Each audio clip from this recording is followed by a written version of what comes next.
Boa noite, povo de Deus, a paz do Senhor Jesus, amém? Estamos aqui mais uma quarta-feira com a nossa série Provérbios, sempre deixando alguns minutos para que os irmãos possam entrar, amém? Para a gente já começar.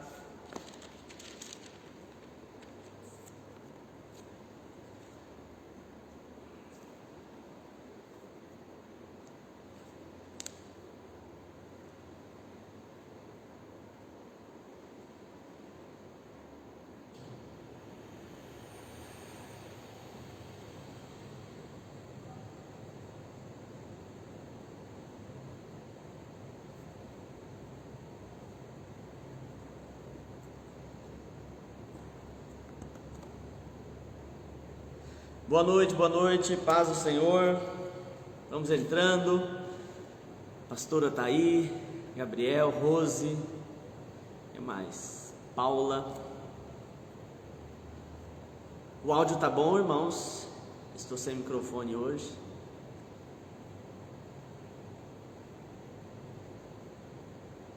Cristina também está online.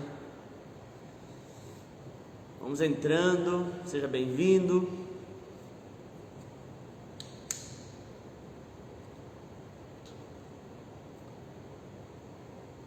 Compartilhe, sempre lembrando para você compartilhar no seu Facebook, seu WhatsApp. Você pode compartilhar agora, tá?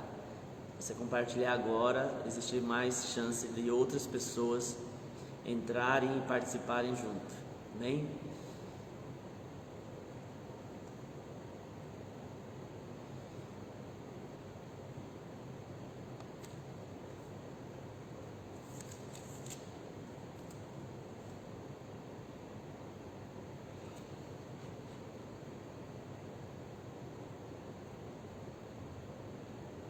Amém, vamos começar, já tem um grupo bom aí, glória a Deus. Nós estamos aqui mais um dia, mais uma quarta-feira, para nós compartilharmos da palavra de Deus, amém? Podermos ser edificados pela palavra, ser ministrados pelo Senhor. Na nossa série Provérbios, todas as quartas-feiras, nós estamos aqui às 19h30, horário de Mato Grosso do Sul.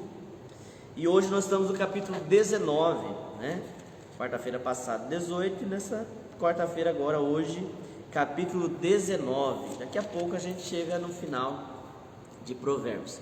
Amém? Então você que tem sua Bíblia, abra sua Bíblia comigo, vamos compartilhando, vamos acompanhando o texto. Eu estou usando aqui uma tradução, Nova Versão Internacional, Às vezes a sua tradução é uma outra tradução, mas a ideia é a mesma. É só uma questão de tradução mesmo, tá? Capítulo 19, abra aí a sua Bíblia, você que está com a Bíblia no celular, você que está com a Bíblia no seu iPad ou tablet, vamos acompanhar capítulo 19. Vamos fazer uma oração, amém, irmãos? Sempre lembrando também que no final a gente ora abençoando, então conforme for o nosso tempo aqui de ministração, você pode ir colocando o nome da pessoa que você quer que a gente ore, o seu nome, o nome da sua família, ou de alguém que você quer que a gente ore. Às vezes eu não consigo, às vezes não, eu não cito nomes aqui, porque os comentários chegam para mim aqui atrasado.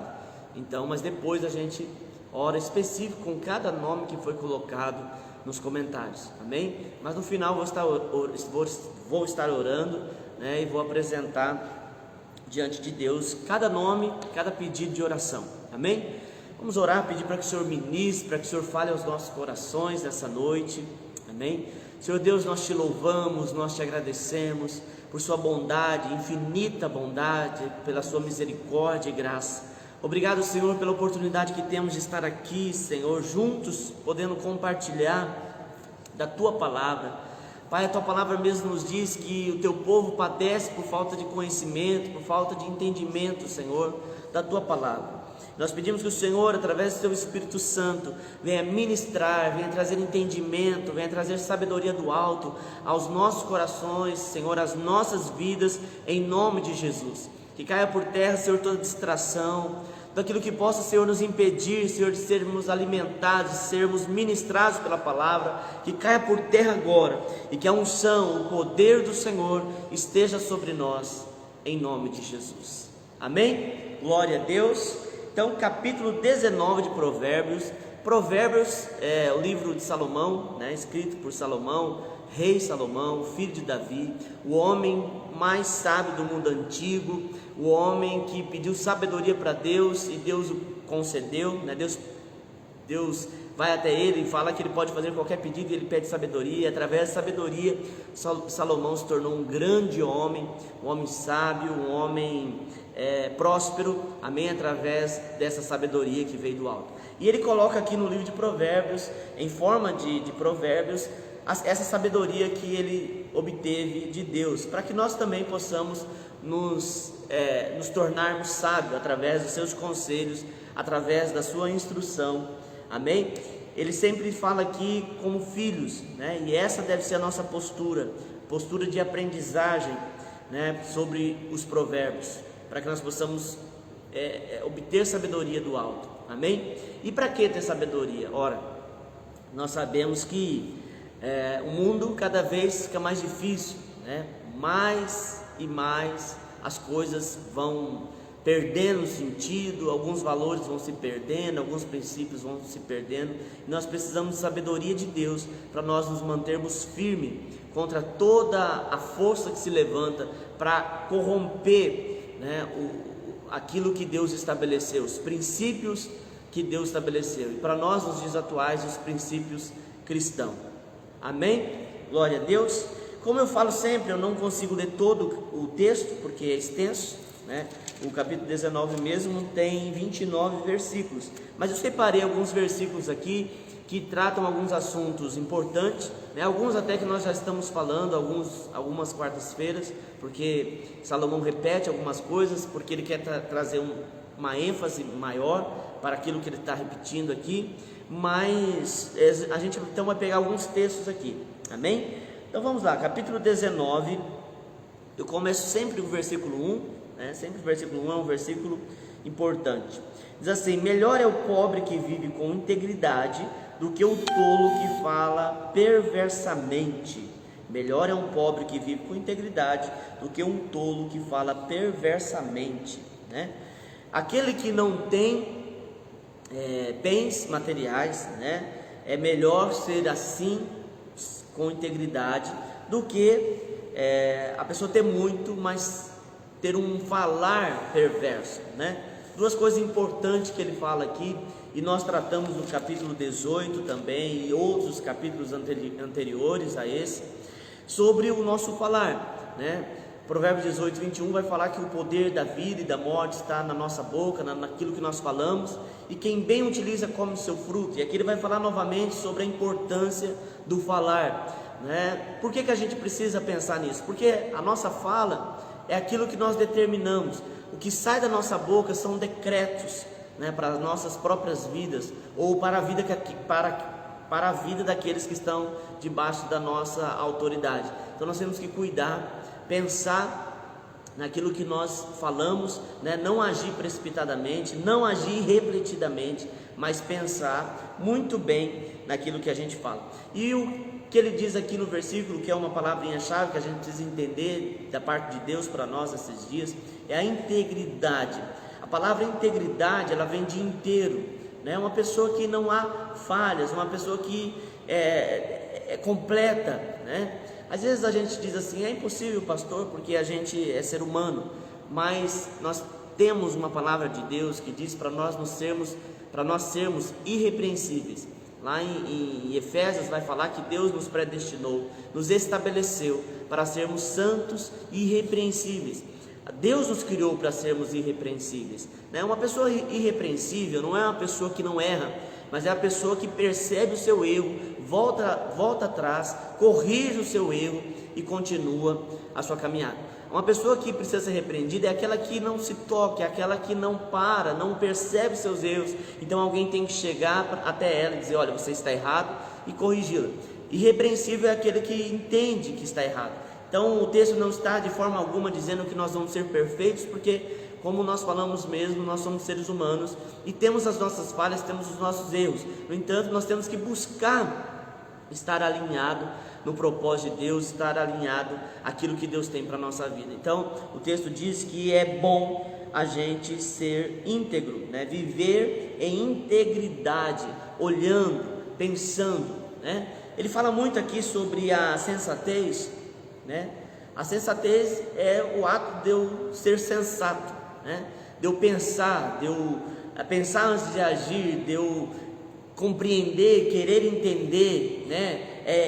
Praticar o ato de introspecção, pensar comigo mesmo sobre aquilo que eu estou fazendo, sobre os atos que eu pratico. Isso tudo Salomão estabelece como algo que traz sabedoria, que é prudência, né? A sensatez. O sensato é aquele que pensa, é aquele que reflete, é aquele que busca em Deus a sua resposta, e não ele agir de forma sem pensar irrefletidamente, né? Então Salomão fala muito sobre o sensato aqui, ou o insensato, é aquele que não pratica a sensatez, né? O insensato. E ele fala muito sobre a importância disso, né? Da gente pensar muito naquilo que a gente está fazendo, pensar muito naquilo que a gente está falando, porque é isso que vai determinar o nosso futuro. Eu conheço muitas pessoas que vivem o hoje porque declararam no passado que estariam nessa situação, declararam que estariam do jeito que estão hoje, uma vida difícil, com dificuldade, e muitas vezes a gente não para pensar sobre o que nós estamos vivendo. Muitas vezes é reflexo daquilo que nós declaramos, né? Tem uma passagem bíblica de Elias. Elias foi o chamado profeta do fogo, é aquele profeta cheio de autoridade, né? O homem de Deus. A palavra de Deus que um dia Elias declarou: não vai chover até que eu mande. E a palavra de Deus diz que não choveu durante 3 anos e meio. Nesse período, Deus pediu para que ele fosse até um lugar onde Deus o sustentaria. Ele beberia água do ribeiro, chamado Querite, né? E ele comeria carne que Deus ia dar para ele. Na verdade, Deus usou corvos para trazer carne e pão para Elias. Então ele sobrevivia da água do ribeiro e do pão e da carne que os corvos traziam. De repente, diz a palavra que o ribeiro secou, e aí Deus pega então Elias e leva ele para uma cidade chamada Sarepta, e lá Deus ordena uma viúva que sustente ele. O que eu quero chamar a atenção para essa história bíblica, para esse fato bíblico, é o secar do ribeiro é a consequência da oração, daquilo que Elias declarou, né? Deus nos mostra através desse exemplo e vários exemplos o poder do nosso decreto, o poder da nossa oração. É claro que tinha um propósito naquilo que Elias declarou, ele não foi inconsequente, mas eu estou querendo dizer para você a importância daquilo que a gente declara acontece. Nós vamos estar atentos à consequência daquilo que nós declaramos.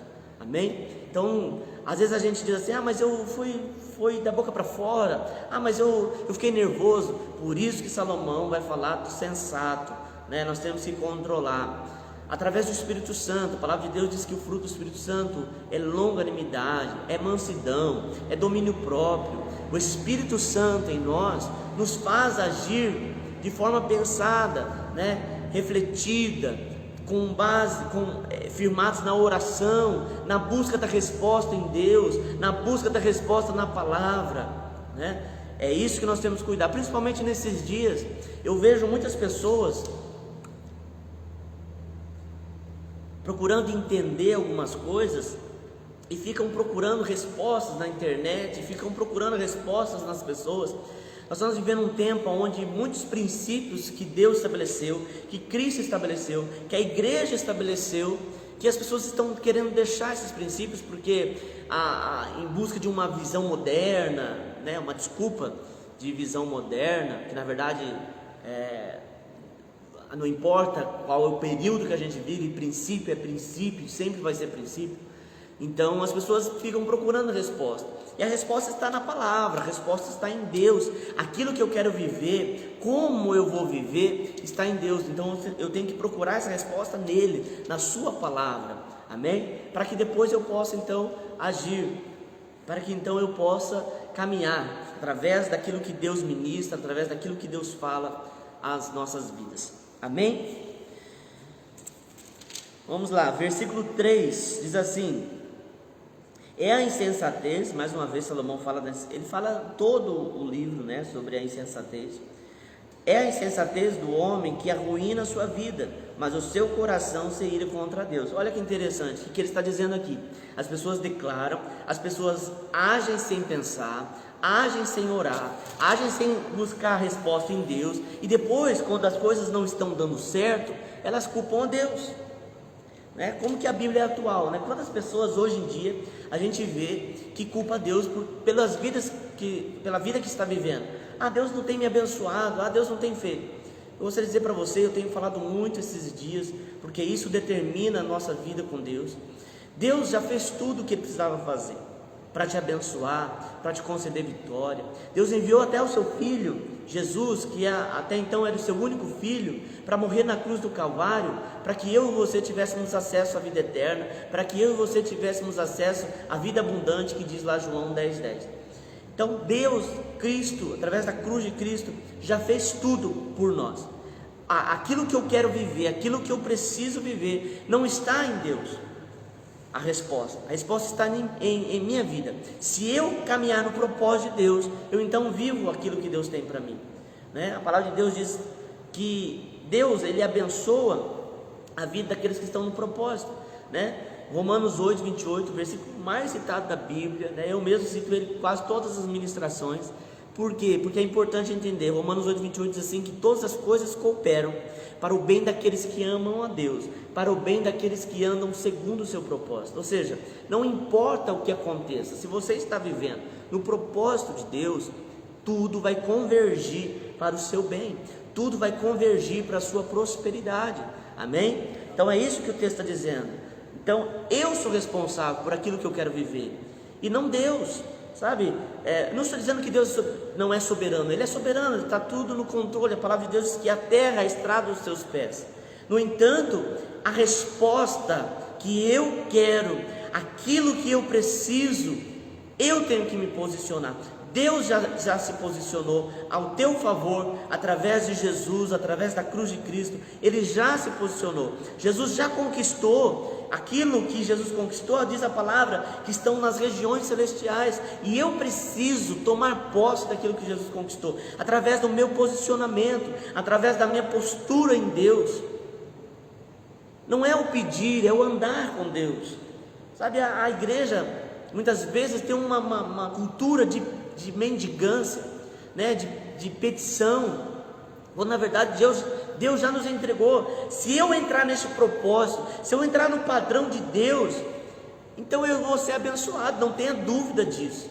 O que acontece muitas vezes é que nós tomamos caminhos diferentes, nós temos poder de escolha, nós escolhemos mal, e aí nós achamos que Deus é culpado por não realizar os desejos do nosso coração, quando na verdade diz a palavra do Senhor que se nós nos alegrarmos ou nós nos agradarmos do Senhor, Ele satisfaz os desejos do nosso coração.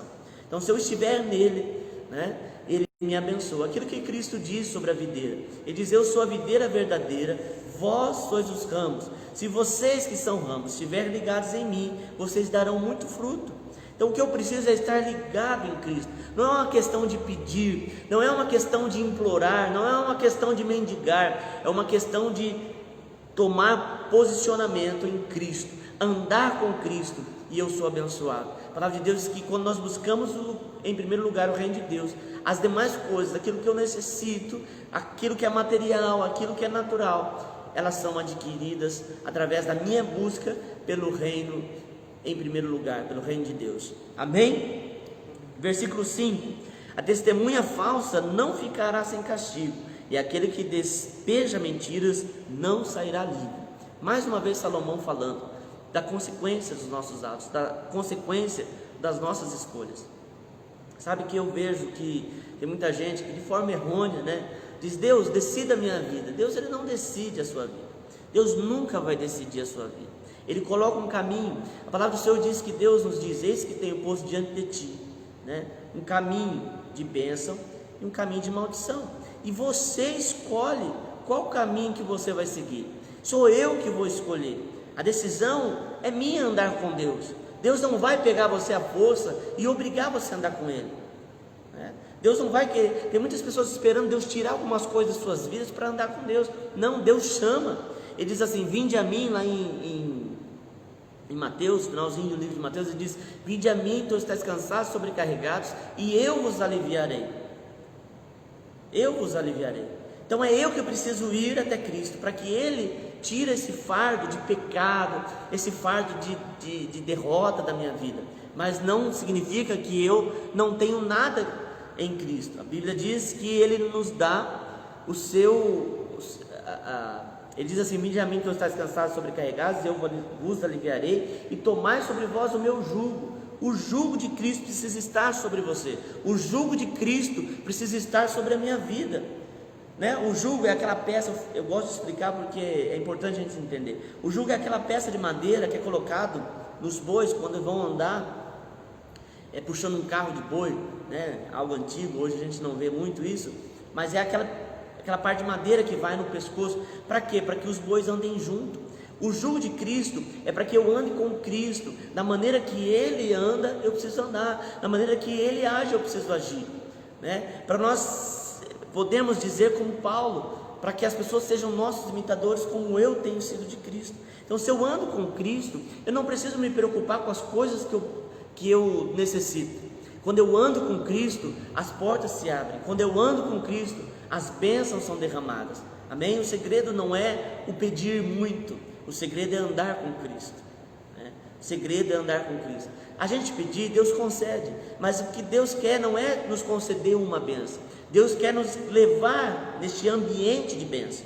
Deus quer nos levar a esse ambiente de glória, aonde eu não preciso ficar buscando as coisas vêm até mim. Deus abre as portas, é Deus que sustenta. A palavra do Senhor diz que as bênçãos, elas correm atrás de nós e nos alcançam, quando a gente está em Deus, firmado, solidificado em Deus. Amém?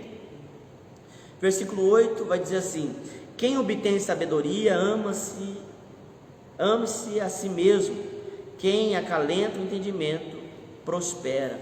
Qual é a sabedoria que Salomão está dizendo? A sabedoria de Deus, que a gente adquire em Deus, através da palavra de Deus, né? A palavra de Deus, ela deve ser o nosso manual de regra, de fé e de prática. Eu falo muito isso, porque é isso que ela é para nós. Ela não é um livro místico, que quando eu estou em apuros, eu vou lá e abro para ler um texto isolado, né? Fora de contexto, só para satisfazer os meus pretextos. Não, a Bíblia é um livro que precisa ser meditado, estudado, precisa gravar no coração. É aquilo que o salmista diz: guardei a tua palavra no meu coração para não pecar contra ti. A palavra de Deus é ela que vai me fazer andar no caminho do Senhor, que vai me fortalecer, que vai me consolidar nos caminhos do Senhor. Amém? Versículo 11: a sabedoria do homem lhe dá paciência, sua glória é ignorar as ofensas. Olha que interessante, né? A sabedoria do homem lhe dá paciência. Quando eu obtenho sabedoria em Deus, voltando lá no começo que nós estávamos falando, eu não ajo sem refletir, eu não ajo sem pensar, porque o sábio, ele não age de imediato. A pessoa sábia, ela quer ver a situação, ela quer entender o que está acontecendo, para depois agir. O precipitado não, ele nem espera aquilo chegar até ele já está agindo, ele já age sem entender, sem compreender o que está acontecendo. E muitas vezes aquilo que a gente enxerga no primeiro momento nem é aquilo, nem é real aquilo que a gente está vendo, mas é pela circunstância, pelo ambiente que a gente está vivendo, a gente acaba por supervalorizar um problema, por exemplo, supervalorizar uma situação contrária, né? A palavra de Deus diz que os discípulos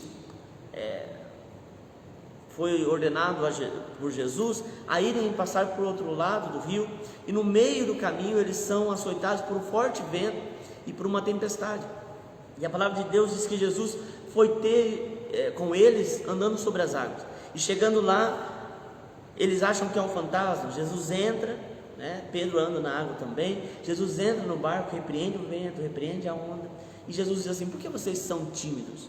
Ou seja, por que vocês ainda não entenderam que vocês podem usar de sabedoria Por que vocês não entenderam ainda que vocês podem orar, que vocês podem declarar? Amém? Então a sabedoria de Deus na nossa vida nos dá paciência, porque eu não vou agir sem pensar, eu não vou agir na ansiedade. Muitos erros são cometidos na ansiedade. Muitas pessoas, quando agem na pressão, na ansiedade, elas agem de forma errada, porque todos nós somos assim, né? Somos seres humanos, porque a gente não pensa, né? A gente é sufocado por aquela ansiedade e a gente acaba agindo. E aí ele diz assim, que a sabedoria vai nos abençoar no sentido de que eu não recebo as ofensas, né? A pessoa que vive cheia de orgulho, né? Cheia de respostas na ponta da língua, ela sempre vai receber as ofensas. Mas o sábio não, ele ignora as ofensas, não dá atenção, né, para aquilo que é falado dele, para as ofensas que se levantam contra ele. Ele não dá. Por quê? Porque a sabedoria me dá entendimento de Deus. Eu entendo quem Deus é e quem eu sou em Deus. Então nada que falam contrário daquilo que eu sei quem eu sou vai me ofender, porque eu tenho a minha identidade formada. A nossa identidade deve ser a identidade de Cristo. Eu tenho que estar parecido com Cristo, aquilo que Paulo diz, né? Parecidos com Cristo. Então quando eu entendo a minha identidade, ninguém pode abalar a minha identidade, ninguém pode abalar a minha fé. Amém? Glória a Deus. Versículo 15, falar de um outro assunto agora. Diz assim: a preguiça leva ao sono profundo e o preguiçoso passa fome, né? Olha quantas coisas importantes que a gente aprende, né? A gente precisa entender a seguinte coisa: Deus, Ele não quer que a gente viva de forma... Quando a gente fala assim, tem que ser espiritual, a pessoa pensa numa fumacinha, né? A gente não é um fantasminha espiritual, a gente é feito de carne, a gente está aqui, né? A gente tem que trabalhar, a gente tem que fazer as coisas. Por que eu estou falando isso? Porque as pessoas têm dificuldade de entender, né, a parte natural e a parte espiritual. Aquilo que é espiritual você vai fazer, você vai orar, você vai declarar, mas aquilo que é natural você precisa agir, né? Ah, pastor, eu quero que Deus me abençoe, que Deus me prospere. Aquilo que é espiritual, princípio, por exemplo, do dízimo, da oferta, você vai fazer. Mas o trabalho que é natural, você também precisa fazer. E o texto diz assim, que o preguiçoso, ele cai no sono profundo, né? E ele passa fome. Por quê? Porque não trabalha, né? Tem pessoas que têm orado para Deus abençoar, mas não têm feito absolutamente nada. Ah, pastor, eu tenho orado para Deus abençoar a minha empresa, para que a minha empresa expanda, para que a minha empresa cresça, para que eu tenha mais venda. E o que você tem feito para isso? Tá, orar é importante, é a primeira coisa que você precisa fazer, colocar isso diante de Deus. Mas e você, o que você tem feito para aquilo que você quer, né? Tudo a gente tem que entender, né? Eu tenho falado bastante aqui nas lives de quarta-feira, a oração é oração com ação. Eu preciso agir, tem sempre algo que eu preciso fazer, eu sempre tenho que me posicionar em alguma coisa. Então você que quer que Deus te abençoe, te prospere, você que quer ser abençoado com riquezas, glórias, então você precisa colocar a mão no arado, então você precisa trabalhar, você precisa se esforçar.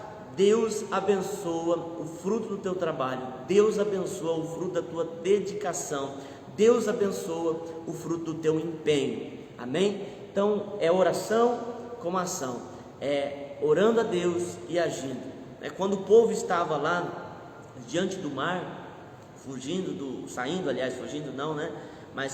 do Egito, eles chegam diante do mar e eles não sabem o que fazer, porque eles viram sinais, eles viram aquilo que era espiritual acontecendo, né? O rio ficando vermelho, as pragas, as rãs, os piolhos, né? O primogênito. E agora eles querem também que algo sobrenatural aconteça, mas na verdade Deus quer que eles marchem. E quando Moisés clama a Deus pelo povo, Deus disse: Moisés, diga ao povo que marche. Então nós sempre temos que fazer alguma coisa. Deus, Ele quer ver o seu empenho, Deus quer ver a sua dedicação. Então trabalhe, não permita que a palavra de Deus diz que aquele que olha para as nuvens nunca chega a semear. Aquela pessoa que diz assim: hoje não vai dar porque hoje vai chover. Mas você está vendo uma nuvem, não está chovendo. Então, o que você pode fazer hoje para mudar? O que você pode fazer hoje para melhorar? Né? Eu tenho falado aqui, nós estamos diante dessa pandemia, e quantas pessoas já ouvi, chegaram para mim e disseram: olha, pastor, eu tenho sido abençoado no meio da pandemia, eu estou vendendo mais do que eu vendia antes. Por quê? Porque das duas uma, ou a pandemia, a crise vem e amedronta alguns, e eles então recuam, ou aquilo que é para destruir, que é para trazer dificuldade, gerou nas pessoas uma força de trabalho, de querer, de empenhar, de não ficar parado. Porque, irmãos, muitas vezes, infelizmente, só quando a gente vê o perigo iminente é que a gente age. E eu creio que essa pandemia forçou algumas pessoas a fazerem coisas diferentes, né? Eu estava vendo esses tempos atrás, aqui na nossa cidade, né, aqui em Nova Andradina, algumas empresas fazendo delivery, com todo carinho, com bilhetinho, com uma embalagem personalizada. Quer dizer, antes não tinha isso. Então as pessoas estão vendo a importância de se dedicarem mais. Então, para alguns, a crise força eles crescerem, né?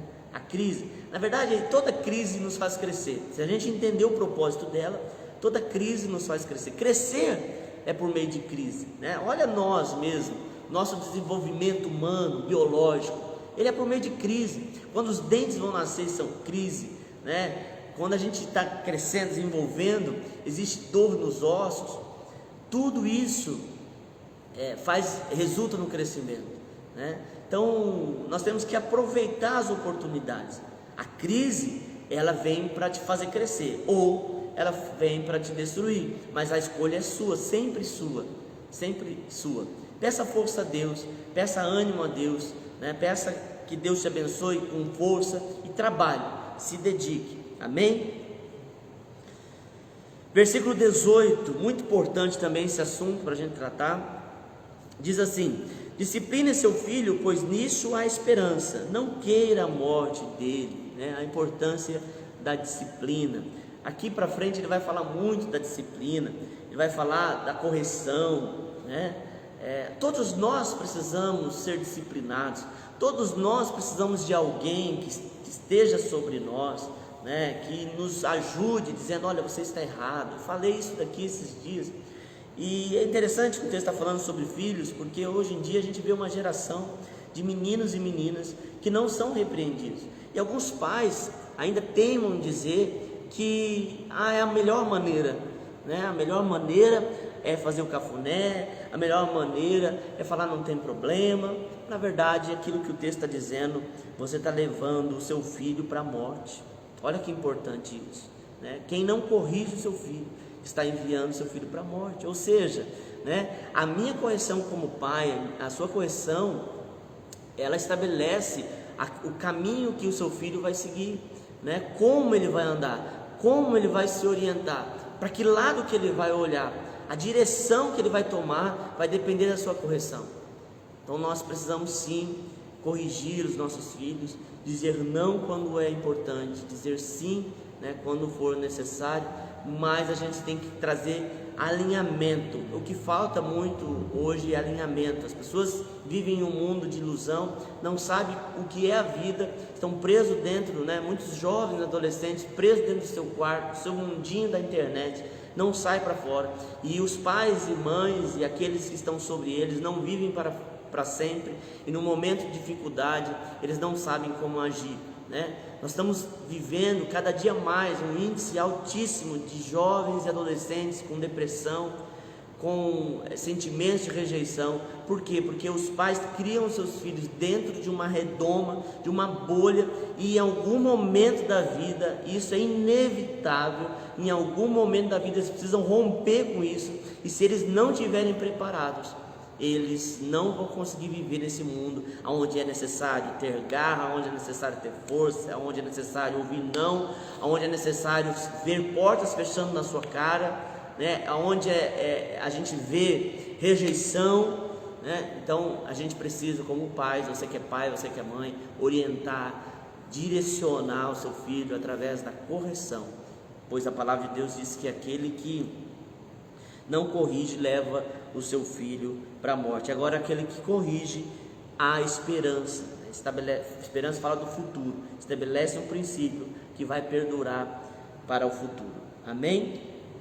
Versículo 19: o homem de gênio difícil precisa de castigo. Olha, mais uma vez, correção. Se você o poupar, terá que poupá-lo de novo. Ouça conselhos e aceite instrução, e acabará sendo sábio. Então, mais uma vez, todos nós precisamos ser corrigidos, né? Todos nós precisamos, em algum momento da nossa vida, aprender, né? E aceitar. A Bíblia diz que nisso está a sabedoria. Aceitar a correção, o alinhamento, isso está a sabedoria. Deus, Ele nos corrige, né? Deus diz não para a gente, quando às vezes a gente está querendo ouvir um sim, Deus diz não, como um pai mesmo, não porque nós não merecemos, mas para nos alinhar no seu propósito, para nos alinhar naquilo que Ele tem para a nossa vida. Deus, Ele não está formando filhos mimados, né, como nós temos visto hoje em dia. Não, Deus não é assim, né? O amor de Deus é o amor que corrige, é o amor que alinha no propósito. Amém? E isso é interessante, né? Corrigir. O que é corrigir? As pessoas falam corrigir, as pessoas pensam que é sempre bater, dar castigo. Tem várias maneiras de corrigir, mas, por exemplo, uma correção é você dizer: olha, você está errado, né? Eu vejo pais que têm filhos maiores que não falam para o filho: olha, você está errado, você não pode agir desse jeito, você não pode, você está, mas não, ficam protelando, ficam: ah, não tem problema, porque é meu filho, eu não consigo dizer não. É necessário se posicionar, pois a palavra de Deus diz que se a gente poupar agora, vai ter que poupar de novo, e nunca vai crescer, e nunca vai aprender.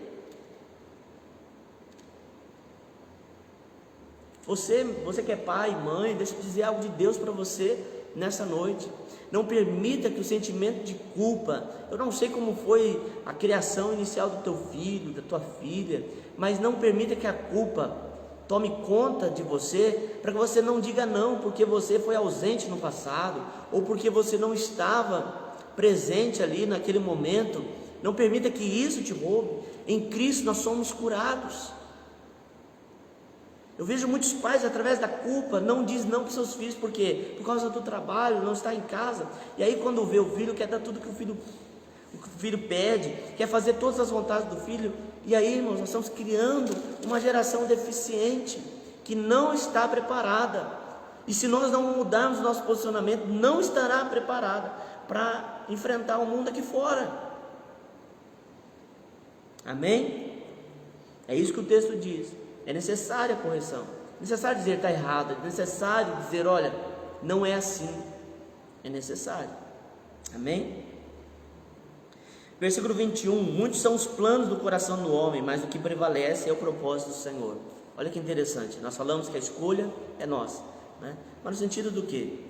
Se nós escolhermos errado, nós vamos pagar um preço pelas nossas escolhas, né? Agora, se nós escolhermos certo, nós vamos viver uma vida em paz, né? Se a gente escolher em Deus, a gente vai viver uma vida em paz. Agora, deixa eu te dizer uma coisa: o propósito de Deus sempre vai se cumprir, a vontade de Deus sempre vai se cumprir, porque Deus é soberano. Pastor, mas se eu tomar caminho diferente? Pois é, você vai dar voltas, você vai andar vagueando, mas o propósito de Deus sempre vai cumprir. Nós nunca vamos conseguir vencer Deus. Então, qual é a melhor decisão? Se a gente não consegue vencer Deus e Ele tem um plano, é melhor eu seguir o plano de Deus, não é? Então nós precisamos seguir o plano de Deus. Versículo 23: o temor do Senhor conduz à vida, quem o teme pode descansar em paz, livre de problemas, né? Temor do Senhor, em poucas palavras, bem sucintamente, é você ter Deus como Senhor da sua vida. Temor do Senhor é você respeitar Deus como Senhor da tua vida, né? Entender que Ele tem propósito, e quando você vive no temor do Senhor, você tem paz. Por quê? Porque você não se apavora diante da dificuldade, porque você sabe que Deus está com você e você está com Ele. Então Ele não vai te deixar, né? O barco pode estar a ponto de ir a pique, mas se Jesus está no barco, ele não afunda. Às vezes a gente tem a impressão que Jesus está dormindo, né? Como teve a passagem bíblica, está dormindo lá na proa do barco, mas na verdade, quando Jesus está ali, querido, você não precisa temer. Então ande nos caminhos do Senhor, confia nele, e você não precisa temer, você vive uma vida em paz, como o texto diz aqui no versículo 23, livre de problema, porque agora não é você que vai resolver, é Deus, porque você está seguindo o propósito dele. Quando eu quero viver o meu propósito, então eu respondo por tudo, mas quando eu entro num propósito de Deus, é ele, é igual funcionário, né? Funcionário não preocupa, não está preocupado se a empresa vai ter lucro, se vai fechar o mês, se vai ter dinheiro para os funcionários. O funcionário trabalha e no final do mês ele quer o salário dele, começo do mês aliás, quer o salário dele. Assim é nós, né? Quando nós estamos no propósito de Deus, o propósito é dele, então eu fico tranquilo, eu fico em paz, porque ele está no controle de todas as coisas, amém? Glória a Deus. Versículo 27, só mais 2 versículos a gente já encerra. Se você parar de ouvir a instrução, meu filho, isso irá afastar-se da palavra que dá um conhecimento, né? Mais uma vez, a instrução. Não podemos deixar, não podemos parar de ouvir a instrução. Quem que me instrui? Primeiro, existem pais espirituais, existem pastores, líderes que te ajudam em conselhos. Segundo, né? A gente tem a palavra de Deus. Não estou falando hierarquicamente, tá? Estou falando das opções que tem. A opção da palavra de Deus é a melhor opção, que Deus fala conosco por meio da sua palavra, que nos instrui por meio da sua palavra.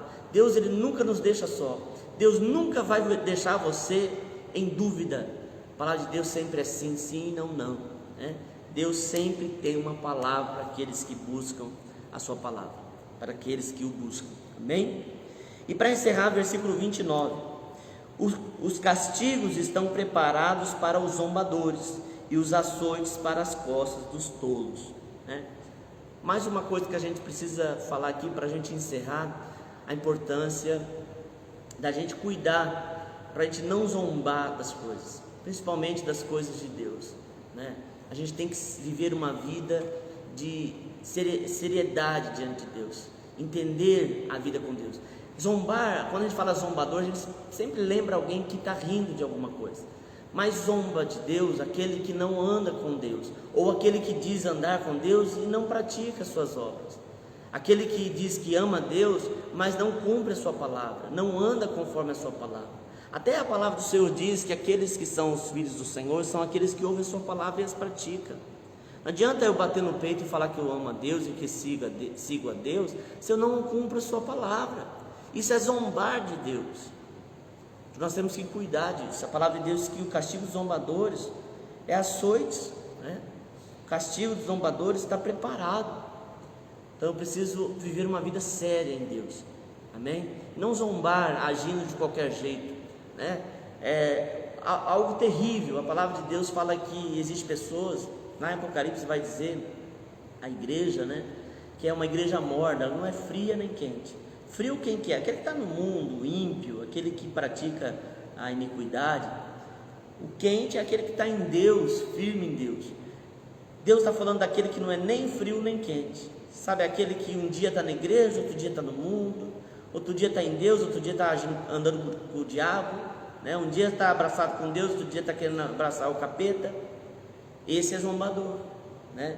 Esse não leva a sério a palavra de Deus. Então você precisa cuidar. Se você está vivendo assim, né, eu vou te dar esse conselho: cuide, conserta a sua vida, ande com Deus, porque isso não vai acabar bem, né? O profano, né, o santo com o profano não vai acabar bem. Se posicione em Deus, pague esse preço, né? Viva uma vida de santidade e você verá aquilo que Deus pode fazer através da sua vida, amém? Nós vamos encerrar por aqui. Que Deus te abençoe. Quero orar te abençoando, lembrando que neste domingo nós temos o culto presencial especial, né, com a presença do pastor Renato, né, a nossa liderança. Gostaria que você estivesse aqui, você que mora aqui em Nova Andradina, são nossos convidados, 19 horas, estar aqui no nosso culto especial do domingo, tá?